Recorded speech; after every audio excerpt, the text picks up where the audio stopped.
So I've decided that I want to remove all the mouth noise and the heavy breathing that I can hear in these vocal performances. So there's a couple ways I could address it. I could use a gate and try to process it out. I could strip silence or something like that might be available in your DAW.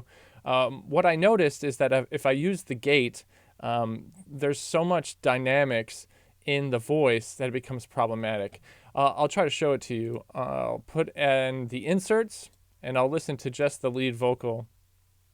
And I'm going to place a dynamic, the standard Pro Tools expander gate on here. And let's take a listen. Now we're listening just to this section of the lead vocal. To let it go, it's time. So I'm moving down the threshold. Let it show. I've been waiting for you.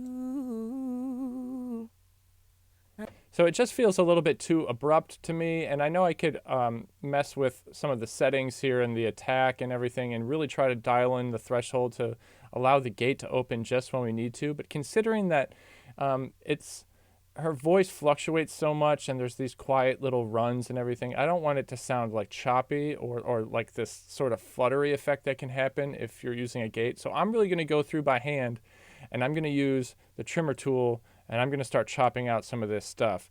So I'm making sure that I'm in slip mode so none of my audio clips move around when I'm doing this. And I'm going to go through and listen to both the harmony and the lead vocals and try to trim out those things as easily as possible, as efficiently as possible.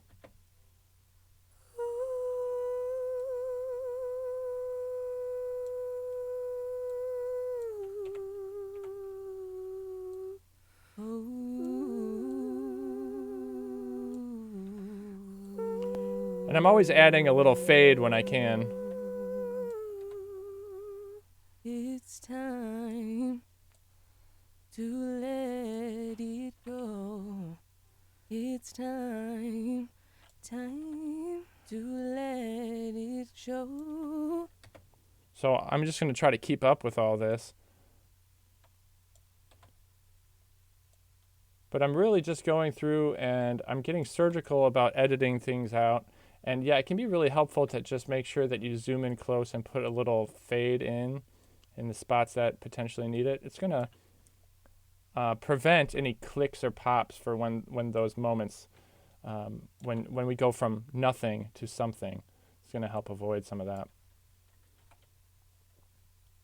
To let it show, I've been waiting for you.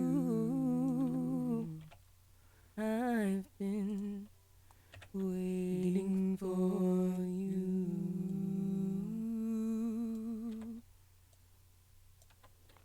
So yeah, it can be a little bit tedious going through here, but I think it's actually going to be easier than dialing in an excruciatingly challenging setting on a gate or something like that.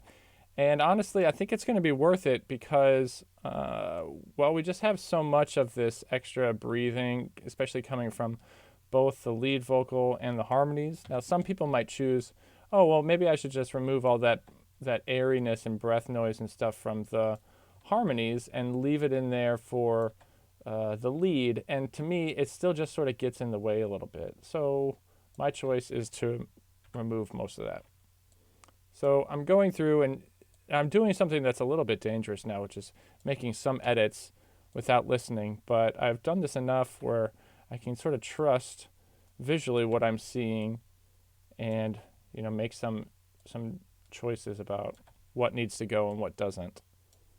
And also, it looks like the vocals that we were given have a really solid recording, whereas the quiet parts, although I can see some of the breath noise and stuff, I'm not seeing a whole lot of noise floor.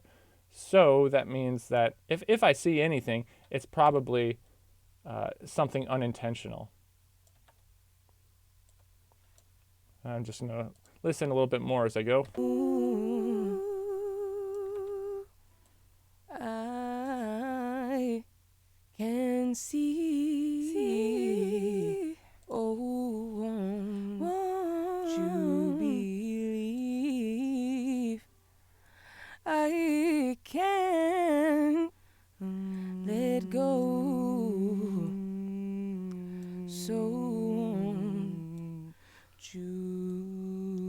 Now you can actually hear the bleed from our singer's headphones coming in there. So definitely want to, it's a good thing to be getting rid of those things. I don't need that extra bleed in from another source. I want to get rid of as much of that as possible. So it looks like we're just about there. The other thing that you want to make sure that you do is, now that we've made all these chops, you have to be careful not to accidentally move some things around, because it's going to throw off the whole tempo, the whole sort of cadence of this performance, right?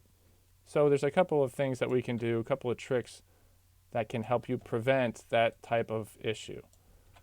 First thing you want to make sure of is that, like we're working right now in what's called slip edit mode. That means whenever I make a cut of something, it just goes away and my other audio clips stay where they're at. If I was in shuffle mode, everything would sort of move over and be sandwiched right next to the next thing. And that means anything further ahead in the timeline moves as well. So we don't necessarily want that. Now I could go through here and make a selection of all of those vocal pieces, and you could do something like Control L for adding this lock on different things. And that means if I tried to move it, it would say, hey, are you sure for real? Because you said that you wanted to lock it. That's not exactly my favorite method. What I like to do is actually take something like the piano track, which I know is the length of the entire song, and then I'm just going to make a selection of these other two tracks that I've been working on. And I'm going to go through and go to Edit and Consolidate Clip. So it will just turn them into single tracks again. That way I can move them around if I need to, but I don't have all those bunch of pieces. Now, of course, after I did something like all those edits, I want to go back and listen and make sure that it's all well and good. I can see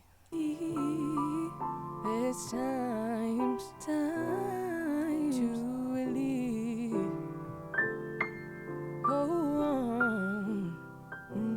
You show this time.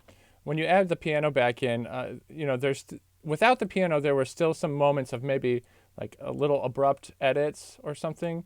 But when you add the piano back in, I certainly think that the compromise over, it plays audio camouflage over some of those abrupt edits, and it's much more to my benefit to have all that mouth noise gone. So editing those vocal performances was definitely worth, one, the editing practice and the time it took.